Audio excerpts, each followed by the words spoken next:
আসসালামু আলাইকুম এভরিওয়ান। আশা করি আপনারা সবাই ভালো আছেন। শুরু করছি আমাদের রাজশাহী ভ্রমণ পর্ব।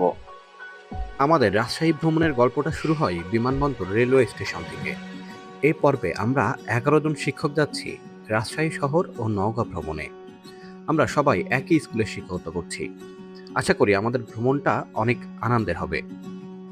স্টেশনে নির্ধারিত সময়ের 15 মিনিট পরেই ট্রেন এসে পৌঁছালো। আমরাও টিকিট দেখে যার যার সিটে বসে পড়লাম। শুরু হলো সেই লেভেলের আড্ডা।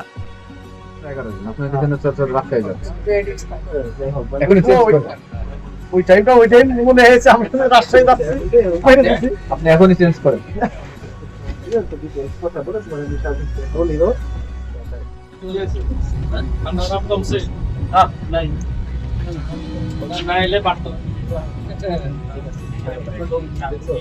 বন্ধুরা, এখন ভোর 5টা বাজে। আমরা এইমাত্র ঢাকা থেকে এসে রাজশাহী পৌঁছালাম।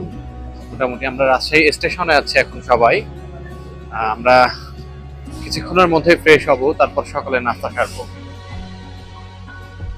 রাজশাহীর নাম শুনলেই অনেকেরই মনে আসে আম, সিল্ক আর পদ্মা নদীর কথা। কিন্তু এই শহর আসলে এর চেয়েও অনেক বেশি কিছু। যদি আপনার হাতে একদিন সময় থাকে, তাহলে রাজশাহী শহর আপনাকে ক্লান্ত করবে না। যতই সময় যাবে, আপনি রাজশাহী শহরের প্রেমে পড়বেন। আপনার সকাল শুরু হবে সবুজ ক্যাম্পাসে হাঁটা দিয়ে, দুপুর গড়াবে ইতিহাসের পাতায়, আর বিকালে নদীর ধারে বসে সূর্যাস্ত দেখা। বন্ধুরা, আমরা নামাজ আদায় করে এখন চলে এসেছি ভদ্রালেক। মোটামুটি আমাদের সকালের সময়টা এখানে কাটাবো। আমাদের এখানে সময় যাবে 1 ঘন্টা। তো 1 ঘন্টার মধ্যে এই ভদ্রালেকের আশেপাশে ঘোরাঘুরি করব এবং তারপরে আমাদের সকালে নাস্তা সারবো। সবচেয়ে ভালো ব্যাপার হলো, এই শহরের দর্শনীয় স্থানগুলো খুব কাছাকাছি অবস্থান করছে। তাই আপনাকে এক স্থান থেকে অন্য স্থানে পৌঁছাতে খুব বেশি দৌড়ঝাঁপ করতে হবে না।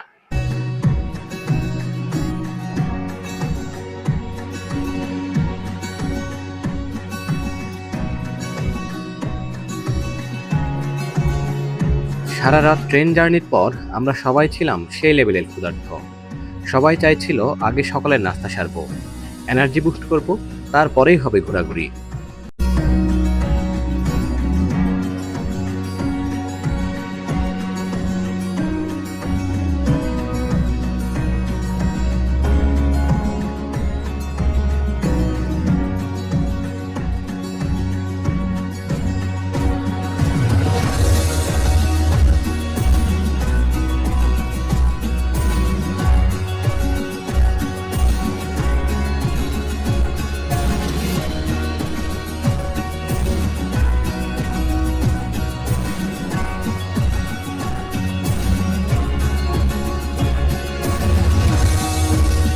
আমাদের সকালের নাস্তার জন্য আমরা চলে এসেছিলাম ভদ্রার মোড়।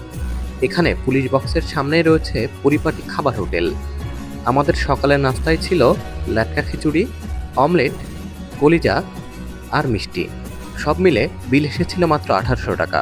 মানে জনপ্রতি 160 টাকা করে আমরা সকালে নাস্তা করেছিলাম।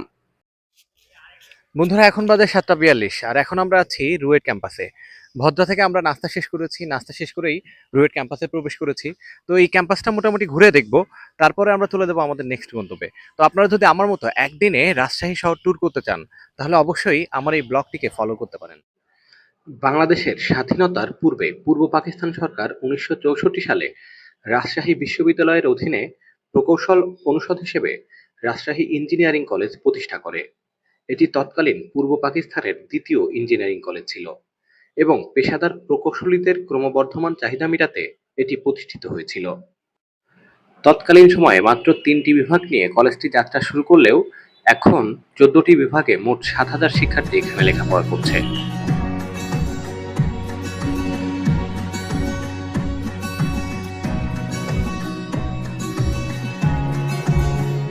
বন্ধুরা, রুয়েট থেকে ঘোরাঘুরি শেষে আমরা এখন চলে এসেছি রাজশাহী ইউনিভার্সিটিতে। তো আমরা এখন আছি রাজশাহী ইউনিভার্সিটি ক্যাম্পাসের যেখানে বধ্যভূমি রয়েছে সেখানটাতেই। তো আপনারা দেখতেই পাচ্ছেন একটা স্তম্ভ। মূলত এই স্তম্ভটাই তৈরি করা হয়েছে সেই সকল শহীদদের স্মরণে যারা 1971 সালে তাদের জীবন বিসর্জন দেয়। তো এখন আমি এই বধ্যভূমিটাই আপনাদেরকে দেখানোর চেষ্টা করব।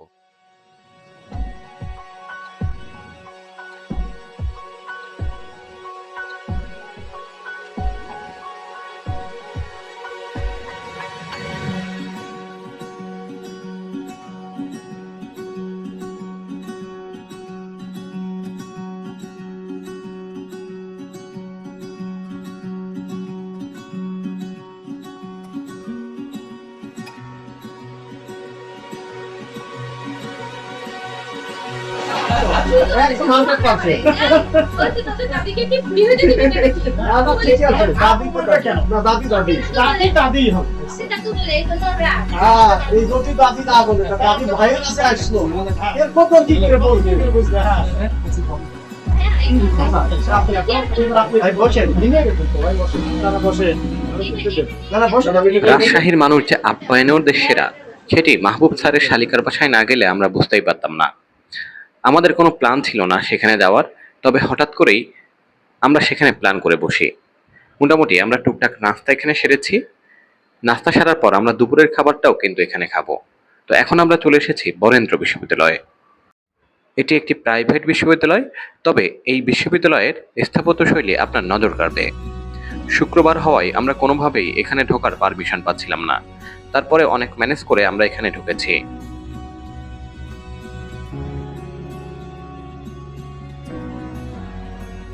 রাজশাহী শহর ভ্রমণের এ পর্বে আমরা যাচ্ছি শাহ মখদুম ঈদগাহ সংলগ্ন পুলিশ অফিসার দিঘিতে গোসল করতে।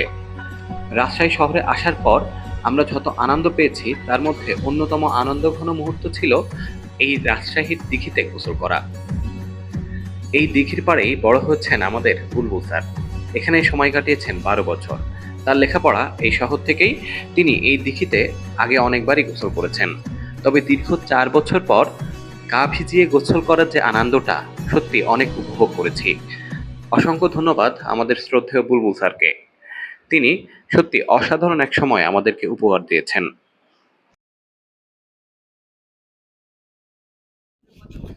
বন্ধুরা, আমরা রাজশাহী শহর থেকে এসেছিলাম শাহ মখদুম ঈদগাহ সংলগ্ন একটা দিঘিতে। মূলত ওই দিঘিতে আমরা গোসল করেছি, আমরা ফ্রেশ হয়েছি এবং আমরা দিঘিতে গোসল সেরে নামাজ আদায় করেছি। এখন আমরা আছি সীমান্তে অবকাশ নামে একটা হোটেলে। এই হোটেলটার অবস্থান ঠিক, আপনি যদি এখানে আসেন, শাহ মখদুম ঈদগাহে আসেন বা এই দিঘিতে গোসল করেন, গোসল করেই আপনি এখানে আসতে পারবেন। সামনে 5 মিনিট হাঁটলে আপনি এখানে পৌঁছে যাবেন। মূলত এই হোটেলটার প্রাকৃতিক পরিবেশ অসাধারণ। পদ্মার তীরে গড়ে উঠেছে এই হোটেলটি। এবং আমি যদি আপনাদেরকে দেখানোর চেষ্টা করি, আমার পিছনে দেখতে পাচ্ছেন আসলে রাজশাহী যে আমের জন্য বিখ্যাত, সেই আম বাগানের মধ্যে কিন্তু ছোট ছোট টং আছে। আপনি সেখানে বসে সময় কাটাতে পারেন। আপনি চাইলে এখানে কিন্তু থাকার ব্যবস্থাও আছে। আপনি যদি পরিবার নিয়ে আসেন তাহলে এখানে কিন্তু আপনি থাকতে পারবেন। আমার মোহন না চায় এ ঘর বাঁধিল কিশোরী, প্রাণ না চায় এ ঘর বাঁধিল কিশোরী, চলো না হই উদাসী। আমার মন না চায় এ ঘর বাঁধিল কিশোরী, প্রাণ না চায় এ ঘর বাঁধিল কিশোরী, চলো না হই উদাসী, চলো না হই উদাসী। বন্ধুর বাড়ির জালালি কবুতর আমার বাড়ি আসে রে, বন্ধুর বাড়ির জালালি কবুতর আমার বাড়ি আসে রে। কত মোট মুসরি চিতায়া খাইলাম, কত মোট মুসরি চিতায়া খাইলাম, খায়ার খায়ার খায়ার বাক বাকম করে লো কিশোরী, চলো না হই উদাসী। আমার মন না চায় এ ঘর বাঁধিল কিশোরী, প্রাণ না চায় এ ঘর বাঁধিল কিশোরী, চলো না হই উদাসী, চলো না হই উদাসী। বন্ধুর বাড়ি আমারও বাড়ি মধ্যে মায়া নদীরে,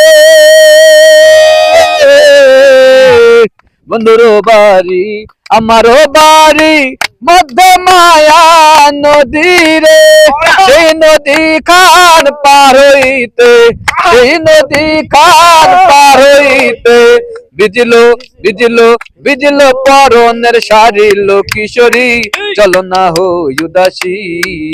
আমার মন না চায় ঘর বাঁধিল কিশোরী, প্রাণ না চায় ঘর বাঁধিল কিশোরী, চলো না হই উদাসী আমার মন না চায় ঘর বাঁধিল কিশোরী পান না চায় ঘর বাঁধিল কিশোরী চলো না হই উদাসী চলো না হই উদাসী। বন্ধুরা, আমি এখন আছি পদ্মা নদীর উপর। দেখতে পাচ্ছেন আমার পিছনে পদ্মা নদীর পানি বাতাসে কি পরিমাণ দুলছে। আমরা অ্যাকচুয়ালি এখন একটা নৌকার উপরে বসে আছি। আসলে এখানে এই প্রচন্ড বাতাস যে কি ফিলিংস একটা দিচ্ছে, সেটি আপনি এখানে না আসলে বুঝতে পারবেন না। আপনি যদি কখনো রাজশাহীতে আসেন তাহলে এই যে সীমান্ত অবকাশ কেন্দ্রে আসবেন, এবং এখানে সীমান্ত অবকাশ কেন্দ্রে আসলেই এই টাইপের একটা ভিউ পাবেন। এখানে এই টাইপের আপনি অনেক কিছুই দেখতে পাবেন, যে নদী আছে, নৌকা আছে, ইত্যাদি ইত্যাদি।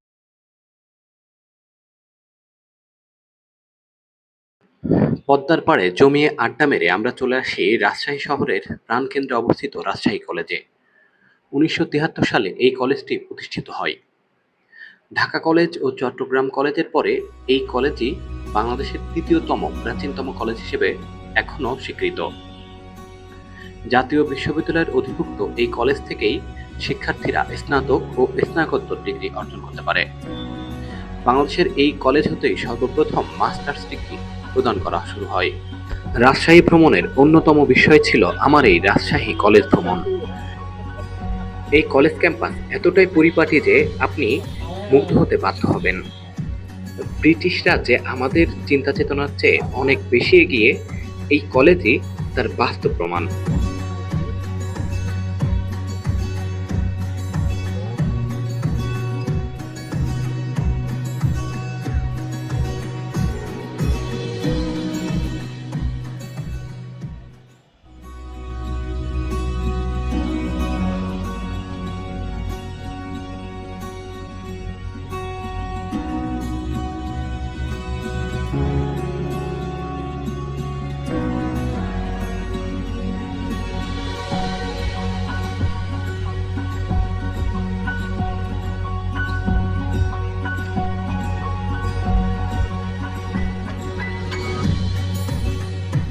বন্ধুরা, রাজশাহী শহর দেখা শেষে এখন রাত 9টা বাজে। আমরা এসেছি কালাভুনা খেতে।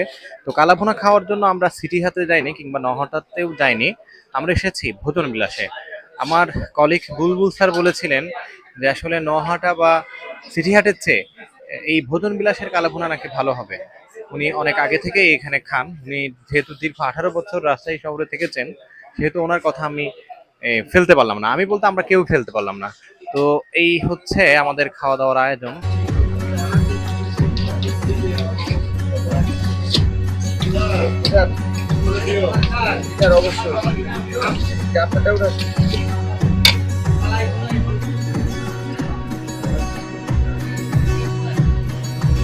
এই হচ্ছে আমাদের টিম। মোটামুটি সবাই এখন খাওয়া দাওয়ার জন্য প্রস্তুত হচ্ছে।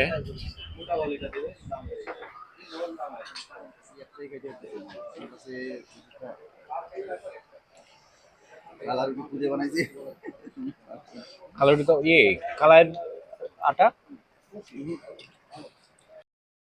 রাতের খাওয়া দাওয়া শেষে আমরা রওনা দেই নওগাঁ জেলা শহরের উদ্দেশ্যে। রাজশাহী শহর থেকে আমরা একটা হাইস নিয়েছি।